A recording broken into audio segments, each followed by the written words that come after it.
72쪽입니다.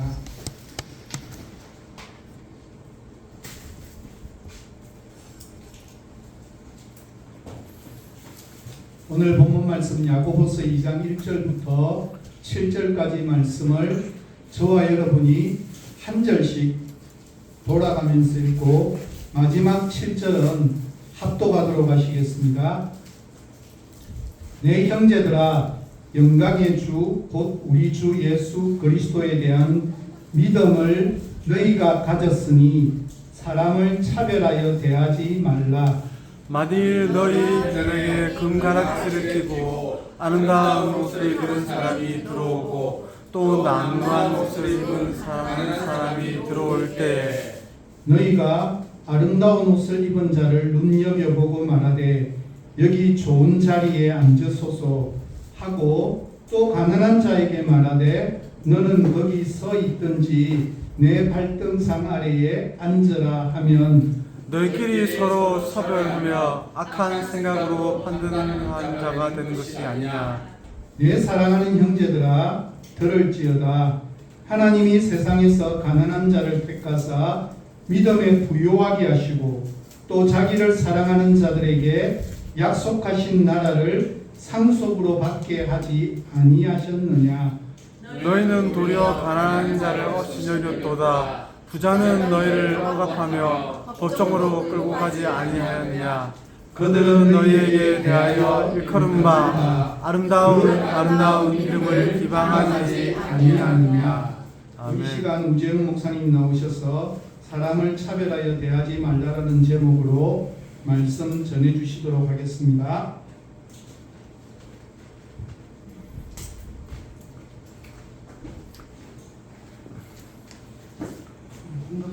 반갑습니다. 오늘은 6월 22일이죠. 네. 오늘도 6월 말까지 1월도 남았죠. 네. 이제 2년도 많이 지나갑니다. 나이가 들수록 진짜 세월이 빨리 가는데 의학적으로 이렇게 적용되는지 모르겠는데 진짜 그 실감을 합니다. 그리고 또 이제 전마가 들어가니까 좀 이렇게 기분도 좀 우울해질 수도 있고 그런데 제가 필리핀에 한 3년 교수를 한다고 했잖아요. 우리나라 날씨가 진짜 좋습니다. 저희는 무기로 하는데 비가 오면 몇 달을 오죠. 몇 달을 오고 제가 그때 10월 달에 방문을 두고 처음 가서 그때 아직 무기였어요. 비가 오고 그러는데 나무들이 진짜 피곤해 보인다. 제가 그런 감성적인 사람이 아닌데도 그런 느낌이 많이 있습니다. 우리나라 나무들은 그런 개를 없죠. 예. 오늘은 야고보서 2장 1절에서 7절까지 말씀을 중심으로 해서 사람을 차별하여 대하지 말라라는 말씀드리겠습니다. 초등학교 교실에서 학생들 때문에 선생님이 이제 화가 좀 났어요. 그래서 벌을 주는데 남학생하고 여학생하고 이제 벌을 더 달리 준 거예요. 그러면서 남학생한테는 책상 같은 무거운 무거를 옮기라 그렇게 했는데 그런데 똑똑한 남학생이 선생님한테 선생님 이거는 남녀 차별 아닙니까? 이러니까 선생님이 뭐라 했을 것 같습니까? 이건 차별이 아니고 남녀 차이를 고려하는 것이야. 그렇게 말씀하셨습니다. 우리 차이와 차별이 어떤 그 차이가 있는지 우리가 한번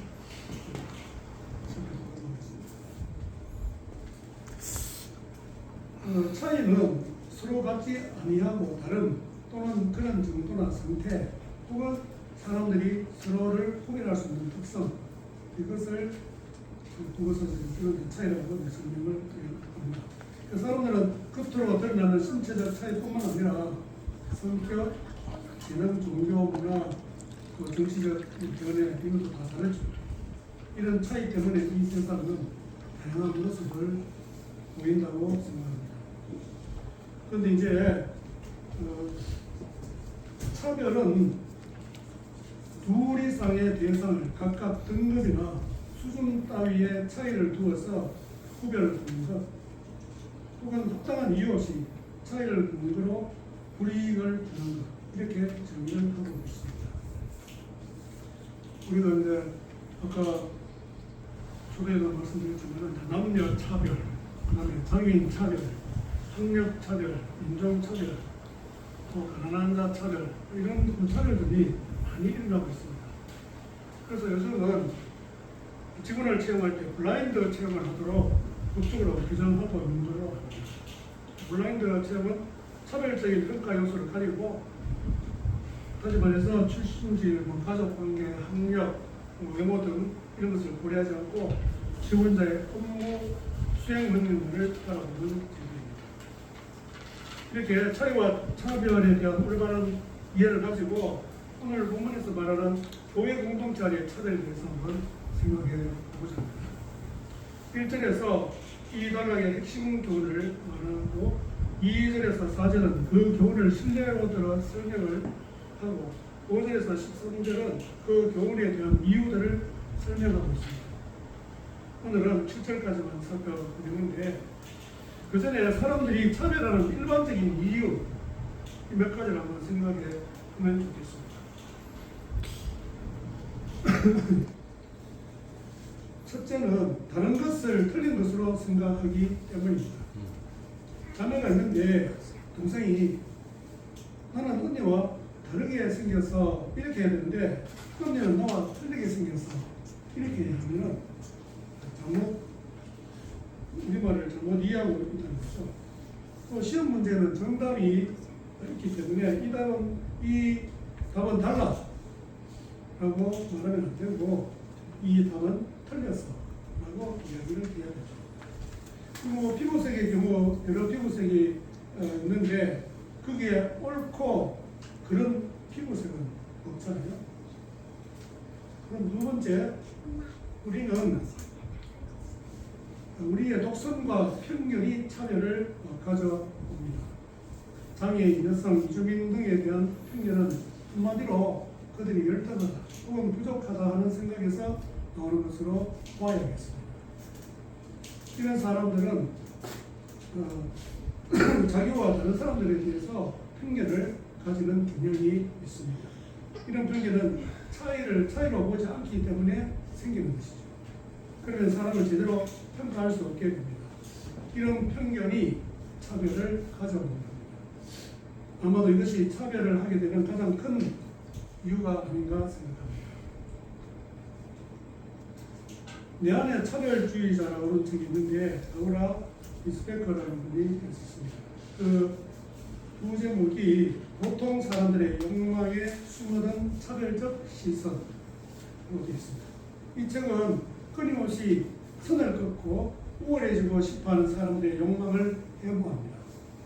저자는 우리가 일상 곳곳에서 나와 타인을 어떻게 구별하는지를 말하면서 나와 다른 것에 대해서 끊임없이 경계를 긋고 내 편을 나누는 현실을 언급하고 있습니다. 예를 들어 나와 다른 생각과 입장, 성별, 연령, 계층, 종교, 국적에 따라 구별한다는 것이죠.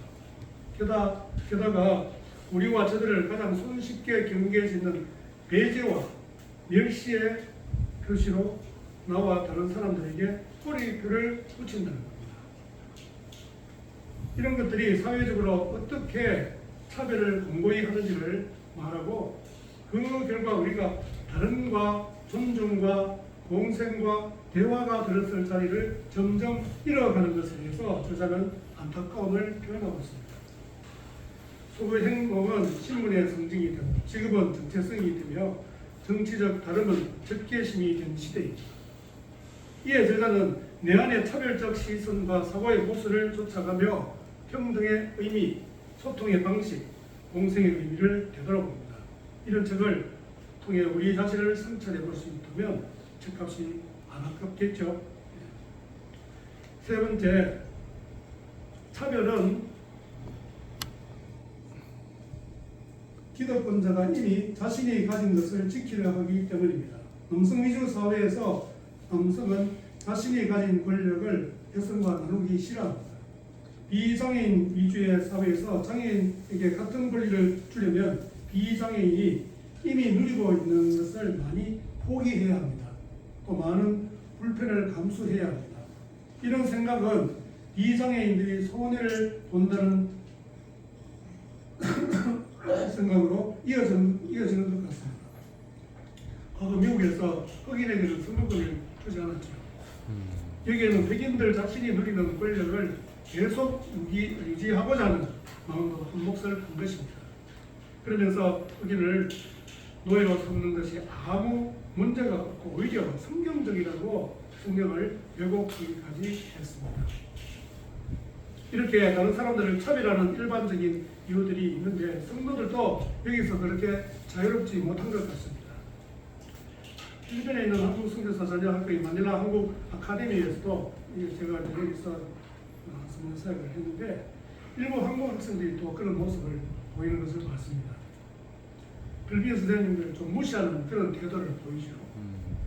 교사 가운데 아프리카 가나에서 온 흑인 선생님이 있었는데 이분은 진짜 감이 있어요.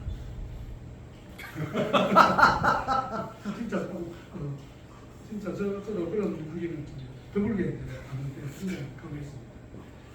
그런데 영어를 아주 잘하고 잘 가르치는 교사였어요. 그런데 흑인이라는 이유로 가까이 하기 싫어하고 별로 좋아하지 않는 학생도 있었습니다. 그 가운데 우리 예지도 들어갑니다. 하지만 그렇지 않은 경우도 있죠. 아프리카에서 이제 오래 사역하신 어느 선교사님 이야기를 들어보면 그 흑인들을 오래 같이 지나다 보면 그 까만 색이, 까만 피부가 말로 설명할 수 없는 그런 매력이 있다. 그런 고백하는 걸 들었습니다. 그렇다면 결국 편견이 차별을 가져오는 가장 큰 이유가 되는 것 같습니다. 그런데 교회 공동체 안에서도 그런 차별이 일어나고 있다는 게 문제죠. 야고보는 당시 교회 공동체의 이런 현실적인 문제를 해결할 수 있는 방안을 말하고 있습니다. 야고보는 1절에서 이렇게 말하죠.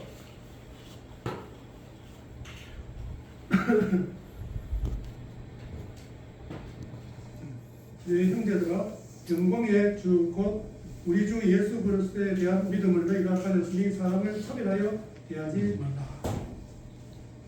여기서 사람을 차별하여 대하지 말라는 것은 문자적으로 사람의 얼굴을 보고 받아들인다는 뜻으로 사람을 신분, 사회적 지위, 학력, 재물, 인종 등 외적인 기준으로 판단하는 태도를 말합니다. 그래서 이전에 개혁 성경은 사람을 외모로 취하지 말라고 그렇게 번역하고 있습니다. 그러면 차별하지 말아야 할 이유를 야고보의 목소리를 들어보겠습니다. 첫 번째, 야고보는 성도들이 영광의 주, 곧 우리 주 예수 그리스도에 대한 믿음을 가졌기 때문이라고 말합니다. 야고보는 1절에서 예수 그리스도를 그냥 주라고 말하지 않고 영광의 주, 영광스러운 주라고 말하고 있습니다. 예수님은 이미 부활 승천하셔서 하나님 우편에서 세상을 통치하시는 영광의 주님이십니다. 이러한 주님의 영광을 야고보가 강조하는 이유가 무엇이겠습니까? 야고보는 당시 교회 상황을 이렇게 이야기합니다. 2절부터 3절까지입니다. 만일 너희 배당에 금가락지를 끼고 아름다운 옷을 입은 사람이 들어오고 또 낭만 옷을 입은 가난한 사람이 들어올 때 너희가 아름다운 옷을 입은 자를 눈여겨보고 말하되 여기 좋은 자리에 앉으소서 하고 또 가난한 자에게 말하되 너는 거기서 있든지 내 발등상의 아래에 앉으라. 여기서 금가락지를 끼고 아름다운 옷을 입은 자를 눈여겨보고 그런 사람들을 높이지 않은 모습은 그들에게 영광을 돌리는 것으로 야고보는 판단하고 있습니다. 왜냐하면 이미 살펴본 대로 야고보는 영광의 주 곧 우리 주 예수 그리스도에 대한 믿음을 너희가 가졌으니 사람을 차별하여 대하지 말라는 말을 통해 사람을 차별하지 말아야 하는 이유를 분명하게 말하고 있기 때문입니다. 영광을 받으실 분은 오직 주 예수 그리스도 뿐입니다. 그런데 좋은 자리에 앉으라고 권하는 태도는 한마디로 보호자들에게 영광을 돌리는 것과 마찬가지라는 것이죠. 그러면서 남는 옷을 입은 가난한 사람을 향해 거기서 있든지 내 발등상 아래에 앉으라고 말하면서 차별하고 멸시하는 겁니다. 본문에서는 간단하게 좋은 자리와 그렇지 않은 자리로 차별하는 모습을 그리고 있습니다. 하지만 실제로는 여러 면의 차별이 있었을 겁니다. 교회 안에서는 주님 외에 어떤 인물에게 영광을 돌려서도 안 됩니다. 그러나 현실 교회에서는 사람에게 영광을 돌리는 일이 다반사로 일어나고 있습니다. 성도는 육신적인 안목이 아니라 영적인 안목으로 사람들을 봐야 합니다. 이런 영적인 안목은 어려운 게 아닙니다. 곧 하나님의 관점에서 보는 것입니다. 이것은 이미 성경에 잘 나타나 있습니다. 성경은 하나님은 공평하시고 외모로 사람을 취하지 않는다고 말하고 있습니다. 표준 세번역으로 레위기 19장 15절 말씀을 읽어봅니다. 재판할 때에는 공정하지 못한 재판을 해서는 안 된다. 가난한 사람이라고 하여 부동하거나 세력이 있는 사람이라고 하여 편들어서는 안 된다. 이웃을 재판할 때는 오로지 공정하게 하여라. 에베소서 6장 9절입니다. 상전들아 너희도 저희에게 이와 같이 하고 공갈을 그치라. 이는 저희와 너희의 상전이 하늘에 계시고 그에게는 외모로 사람을 취하는 일이 없는 줄 너희가 알미니라. 이런 말씀들에도 불구하고 요즘 교회에서도 비슷한 모습들을 많이 보고 있습니다. 사회적인 지위, 명성, 부 등이 때로 교회 안에서도 동일한 가치와 의미를 가지는 것으로 보고 사람들을 그런 기준으로 판단하는 겁니다. 이렇게 교회 안에서조차 이런 차별의식으로 사람들을 대한다면 심각한 문제가 아닐 수 없습니다.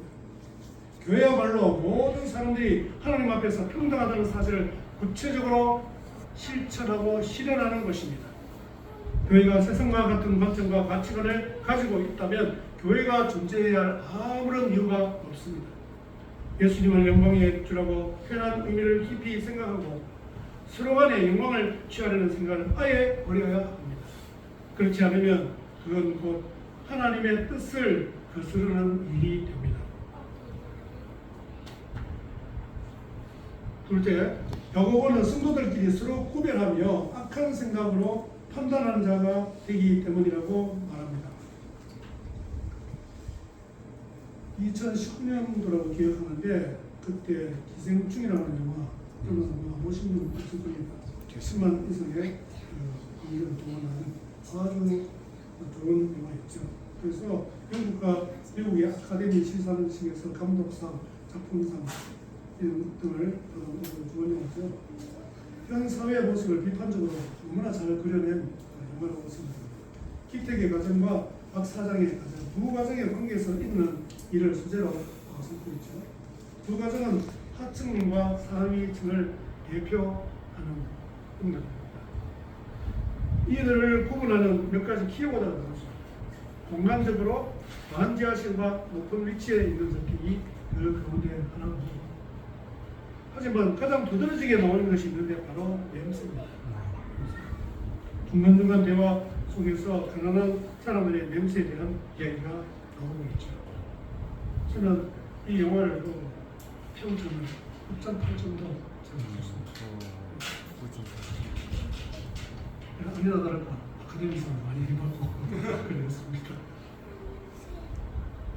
상황은 다르지만 야고보가 편지를 쓸 당시에도 사람들을 차별하고 무시하는 일들이 교회 안에서도 있었다는 게 큰 문제라는 겁니다.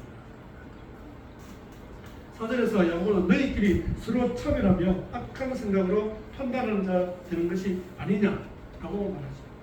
이것은 3절에서 부자와 가난자를 염두에 두고 너희끼리 서로 차별하며라고 말하는데 여기서 가난한 사람을 남루한 옷을 입은 가난한 사람이라고 말합니다.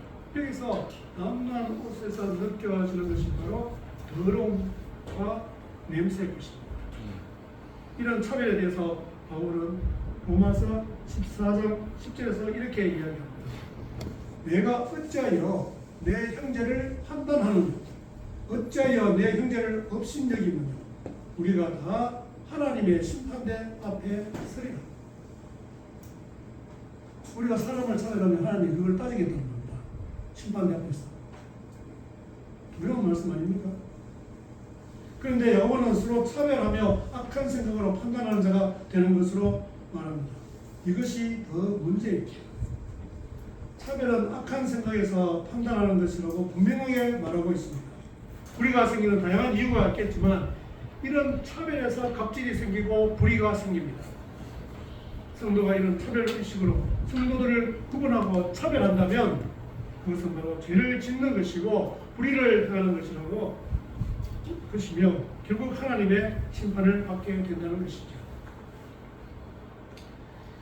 미국이나 서구 사람들은 우리라는 뜻의 위라는 말을 쓰면 당장 누구를 지칭하는지 묻는 기분이 많아요.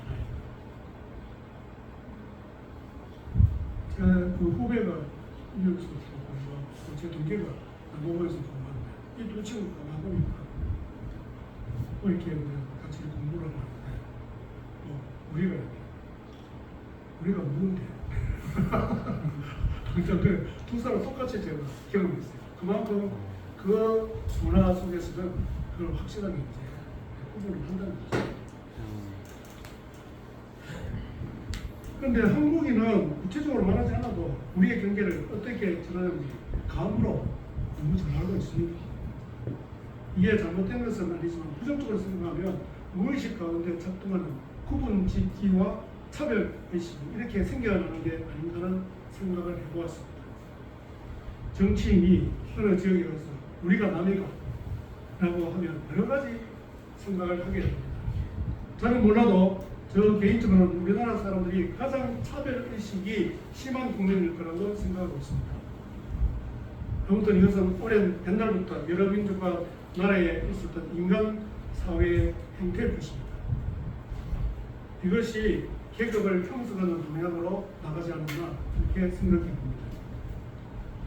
유대계 프랑스 철학자 임마누엘 레비나스는 타자 윤리에 대해서 말하고 있습니다.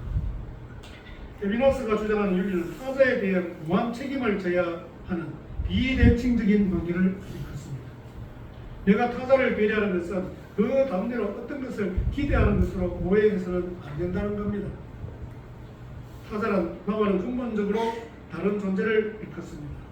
자기 중심적으로 사물을 바라보는 현대인들에게 자아 중심이 아닌 타인 중심의 시각으로 생각할 것을 제안하면서 레비나스는 타자 개념을 말하고 있습니다. 나의 관심이 나에게서 타자로 옮겨갈 때 진짜 삶이 시작된다고 말합니다. 타자의 이야기가 내 이야기가 되는 순간 타자는 더 이상 타자가 아닙니다. 대신 우리라는 신기한 존재가 탄생하게 되는 것이죠. 그렇다면 차별은 나나 우리에게서 배제시키는 것에서 출발한다고 하겠습니다. 타인을 우리 안에 품는 일이 얼마나 중요한가 하는 것을 다시 한번 깨닫게 됩니다.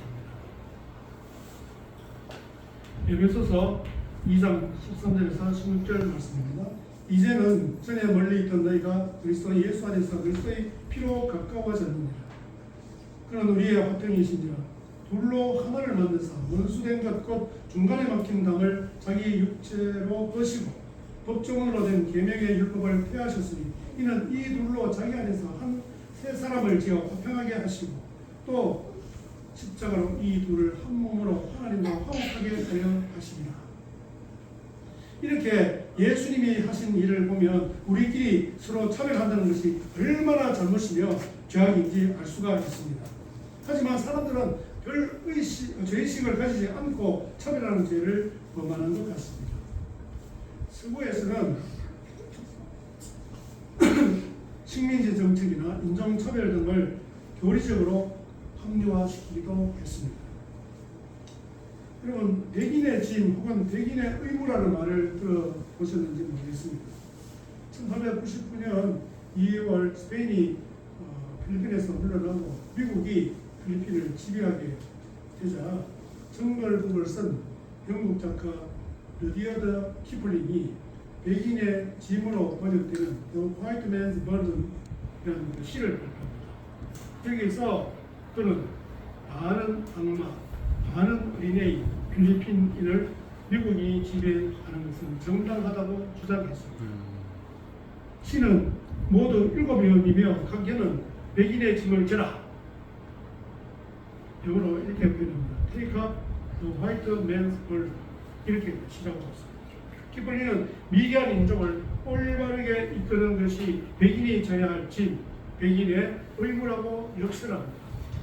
백인의 짐이라는 용어는 백인이 유색 인종을 지배하는 것을 미개한 인종을 개화시키기 위한 의무로 포장한 백인 우월주의나 제국주의 사상을 뜻하는 용어로 사용되었던 것입니다.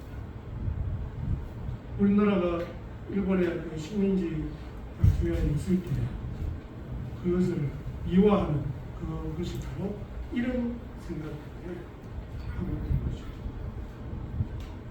사탄의 전략이 얼마나 교묘한지 모릅니다. 그래서 본문에서 사람들이 악한 생각으로 다른 사람들을 판단하고 차별하는 것으로 야고보가 말하는 것 같습니다. 셋째, 야고보는 가난한 자를 차별하는 태도는 하나님의 태도와는 정반대되기 때문이라고 말합니다. 5절에서 야고보는 이렇게 말합니다. 내 사랑하는 형제들아 들을지어다. 하나님이 세상에서 가난한 자를 택하사 믿음에 부여하게 하시고 또 자기를 사랑하는 자들에게 약속하신 나라를 상속으로 받게 하지 아니하셨느냐. 이것으로 알 수 있는 사실이 무엇입니까? 그 대답은 6절에 있는데 6절은 이런 말로 시작합니다. 너는 도리어 가난한 자를 업신 여겼다. 여기서 도리어라는 말을 쓰는 것은 그들의 행위가 하나님의 태도와 반대되는 행위라는 것을 알려주는 것이죠. 하나님은 그의 나라를 상속시키기 위해 가난한 사람들을 선택하셨는데 도리어 교회 공동체에서는 그들을 업신여겼다는 것입니다. 여기서 업신여기다는 말로 번역된 헬라어 아티마조의 의미는 불명예를 초래하다, 굴욕을 주다는 그런 의미입니다. 이것은 단순히 무시하는 것 이상의 뜻을 포함합니다. 이것은 창피를 주는 행위로 명예와 체면을 중요하게 생각하는 당시 문화권에서 아주 강한 표현으로 알려져 있습니다. 일반적으로 사람들은 무시당하는 것만으로도 자존심에 상처를 입고 힘들어합니다. 그런데 굴욕감을 느낄 정도가 되면 그것은 당사자에게는 너무나 큰 상처가 되는 것이죠.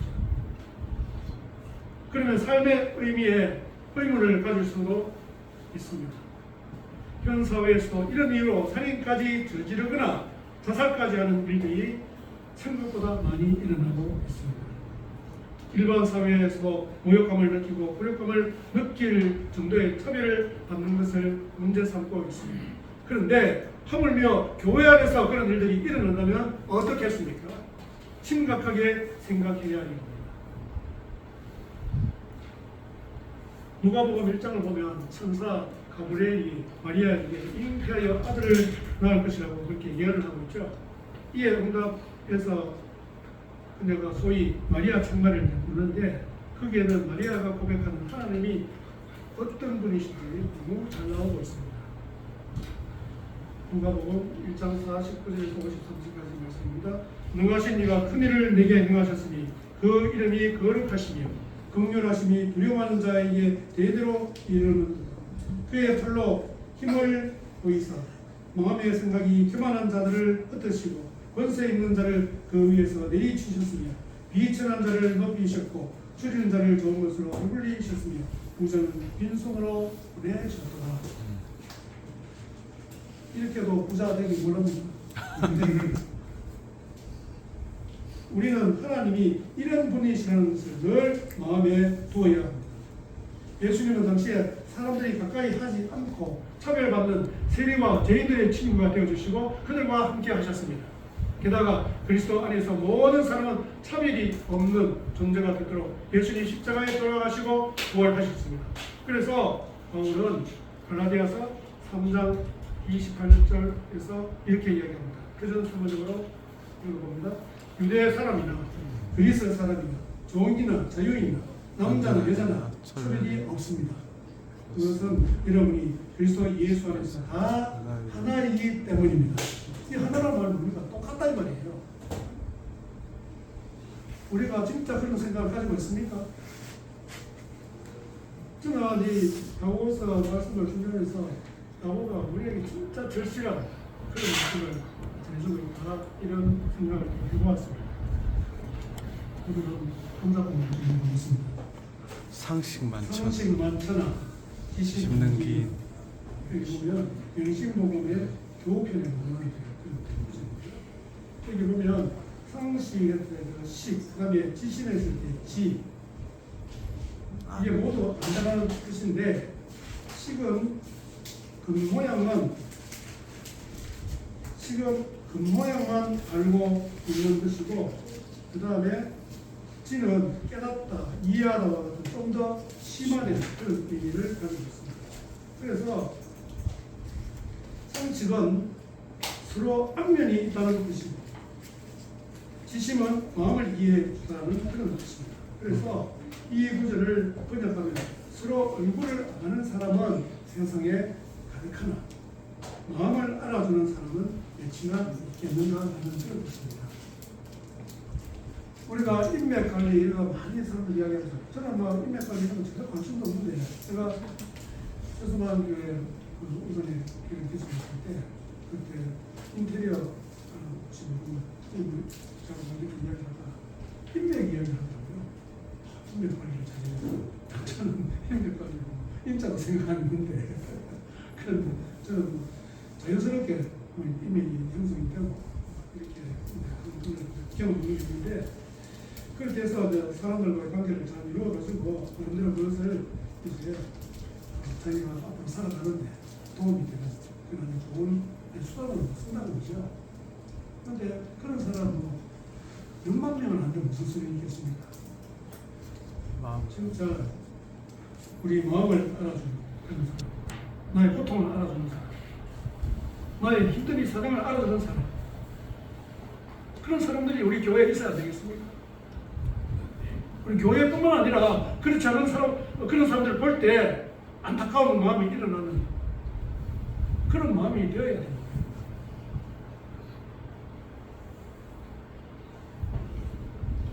우리가 사람들의 얼굴만 아는 것이 아니라 그 사람의 마음을 알아주는 것, 이거 너무 중요한 것이죠. 이것이 바로 적극적이고 능동적인 자세입니다. 기독교는 결코 소극적이거나 수동적이지 않습니다. 예수님은 산상수훈을 마무리하는 시점에서 이렇게 말씀하시죠. 그러므로 마태복음 7장 12절입니다. 그러므로 무엇이든지 남에게 대접을 받고자 하는 대로 너희도 남을 대접하라. 이것이 율법이요 선지자니라. 우리는 얼마나 대접받기로 합니까? 내 몸값을 올리려고 하고 자기가 얼마나 괜찮은 사람인지 홍보하려고 하고 우리는 그런 태도를 보여야 되겠습니다. 네 번째, 야고보는 부자들만 호의적으로 대하는 것이 오히려 힘든 일을 자초하기 때문이라고 말합니다. 야고보서 2장 6절 하반절에서 7절 표준 세번역으로 읽어봅니다. 여러분을 압박하는 사람은 부자들이 아닙니까? 또 여러분을 법정으로 끌고 가는 사람도 바로 그들이 아닙니까? 하나님께서 여러분에게 주신 그 존귀한 이름을 모독하는 사람도 바로 그들이 아닙니까? 여기서 야고보는 세 가지 질문을 하면서 교회 안에서 행해지는 일들이 얼마나 어리석고 모순적인지 그것을 말하고 있습니다. 첫째로 먼저는 여러분을 압박하는 사람은 부자가 아닙니까? 라는 말을 던지죠. 이것은 경제적 착취와 연관되고 있습니다. 구약을 헬라어로 번역한 70인역을 보면 압박하다, 억압하다는 말은 가난한 사람과 과와 과부를 착취하는 행위를 표현할 때 빈번히 사용된 것을 알 수 있습니다. 1세기 팔레스타인을 비롯한 지중해 연안의 사회 경제적 계층 구조는 잘 알려져 있습니다. 부유한 지주와 상인의 그룹이 점점 더 많은 힘을 축적하고 있었고 많은 수의 백성들이 그들의 땅을 빼앗기고 이전보다 더 가난해졌습니다. 야고보의 독자들 대부분도 아마 이런 가난한 소작인 계급에 속했을 것입니다.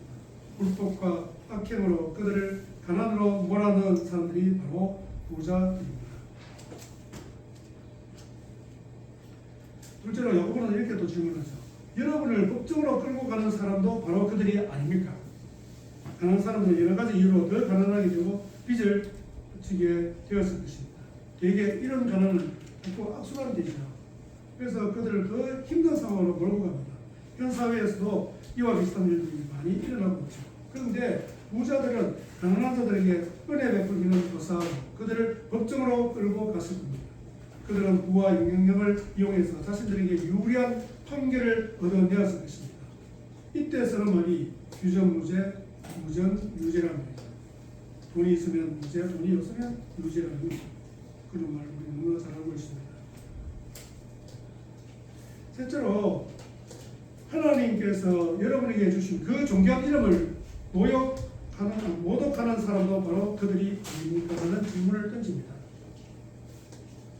여기에 존귀한 이름, 즉 아름다운 이름은 예수 그리스도의 이름인데 성도들이 그 이름을 물려받았습니다.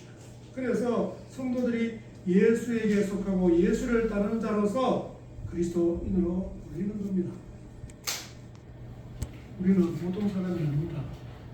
우리가 그런 사실을 깊이 깨달아야 우리의 신앙이 깊어지고 더 하나님께 가까이 나갈 수가 있습니다. 따라서 그들에게 아름다운 존귀한 이름이 주어졌음을 말하고 있습니다.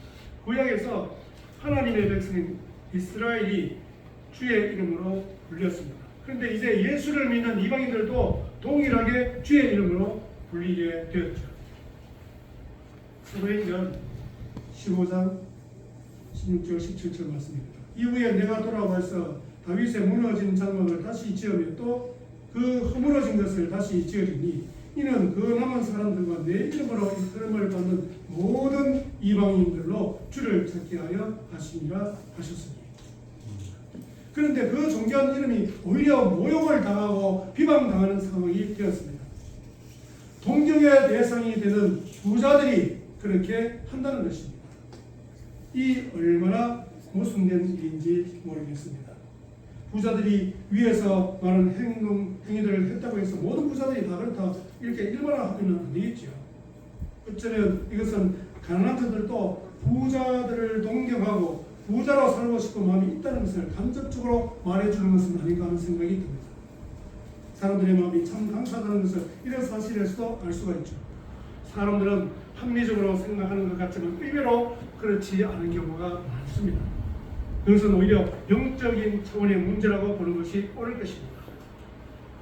앞에서 야고보의 말에 근거해서 크게 네 가지로 교회 안에서 차별을 하지 말아야 할 이유를 말씀드렸습니다. 한 번 더 확인해 보시면 알겠지만 이것은 모두 영적인 차원에서 말하는 것입니다. 성도는 늘 하나님의 뜻을 따라 모든 것을 판단하고 그 길을 따라 믿음으로 사는 자들입니다. 예수님이 말씀하셨듯이 부와 물질이 하나님을 대신하는 우상이 될 수 있음을 항상 명심하고 우리 자신을 늘 살펴봐야 할 것입니다. 우리는 사람들의 다양성과 개성을 충분히 인정하고 알아주어야 합니다. 이것은 어떤 획일적인 잣대로 사람들을 보거나 판단해서는 안 된다는 것이죠. 상술적으로 똑같이 대하는 것이 평등하게 공정하게 대하는 것이 아닙니다. 차이, 존중과 차별 교훈은 다르다는 사실을 꼭 명심해야 합니다. 다름을 인정하고 그 차이를 배려하는 시설이나 정책, 제도를 마련하는 것이 차이 존중입니다. 장애인, 노약자, 휠체어 이용자를 위한 지하철역의 엘리베이터, 수능 시험 때 장애인 수험생에게 시험 시간을 더 길게 주는 것, 장애인 주차 공간 등 여러 가지로 약자들을 배려하는 차이, 이것들은 차이 존중에서 나온 것입니다. 이 모든 것이 모든 인간은 하나님 앞에서 평등한 우리 마음속에서 우러나오는 깊은 인간 이해에서 나와야 합니다. 한마디로 이야기하자면 모든 인간이 하나님의 형상으로 창조되었다는 이 사실 하나만 기억해도 사람들을 함부로 대하지 못하고 또 무시하지 못할 것입니다. 여기 선량한 차별주의자, 김지혜 교수가 쓴 책인데요. 이 책의 뒷편에 보면 이런 것입니다. 일상의 차별을 일깨우는 우리 시대의 고전, 독자와 함께 더 평등한 사회로 나아가다. 평등한 우리 모두가 선량한 차별주의자가 될 수 있다는 말은 도발적인 그런 것을 이야기하고 있습니다. 저자는 사소하며 일상적이고 자연스럽게 벌어지는 일들 속에서 선량한 우리가 놓치고 있던 차별과 혐오의 순간을 잘 포착하고 있습니다. 저자는 선량한 마음만으로 평등은 이루어지지 않는다면서 거울에 비친 나의 모습과 우리의 관계를 다시 돌아보자고 말합니다. 그러면서 차별받는 회색 오리를 찾아내는 연습을 다시 시작해 보자고 말합니다. 이주민이나 장애인 외모, 재산, 학력 차별 등 거울에 비춰 챙겨야 할 우리 일상의 인권 문제는 여전하다고 지적하면서 그래도 평등으로 나아가는 이 과정이 우리의 삶을 의미 있게 만들고 미래를 기대하게 만든다고 생각한다며 결국 현실을 만들겠지요. 이렇게 말하고 있습니다. 교회는 어떻습니까? 교회에서는 차별 문제를 잘 다루지도 않고 그런 문제를 하려는 의지도 없는 것 같습니다. 아니면 그런 사실 자체를 모르고 있을 수도 있습니다. 물론 문화적인 혹은 직분적인 차이에서 이해해야 하는 부분도 있지만 남녀 차별로 보이는 것에 대해서 교리적인 이유를 내세우는 경우도 있고요. 그러나 그 속설을 들여다보면 차별의식에서 나온 것이 대부분입니다. 그러기에 먼저 우리 자신을 돌아보아야 합니다. 그렇지 않으면 국가의 여러 차별 정책이나 제도를 없애야 한다고 교회가 목소리를 높이는 것 자체가 자기 기만이요 자기 모순이 될 것입니다. 사랑하는 사랑교회 성도 여러분, 오늘은 교회 안에서 일어나는 아주 실제적인 차별 문제에 대해서 생각해 보았습니다. 오늘 배운 교훈을 가정에서부터 교회에서부터 잘 실천할 수 있기를 바랍니다. 더 나아가 우리 사회가 차별 없는 세상이 되는 데도 힘써야 될 것입니다. 그렇게 해서 하나님께서 차별 없는 세상을 만들기 위해서 예수님을 이 땅에 보내신 그 뜻을 우리를 통해서 이루어갈 수 있으면 너무너무 좋겠습니다. 오늘 주신 말씀을 말씀하면서 같이 소리 질러서 기도하도록 하겠습니다. 우리 성도들이 기도하도록 하겠습니다.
우리가 한 귀로 듣고 한 귀로 흘려버리지 않습니까?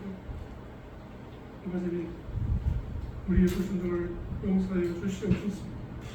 오늘 말씀을 들었사오니 말씀대로 실천할 수 있는 능력도 허락하시고 성령님께서 우리의 삶을 온전히 주장하시고 온전히 하실 줄 믿고 주님께 감사하며 찬양을 하며 기도드립니다. 우리 주 예수 그리스도 이름으로 기도했습니다. 아멘.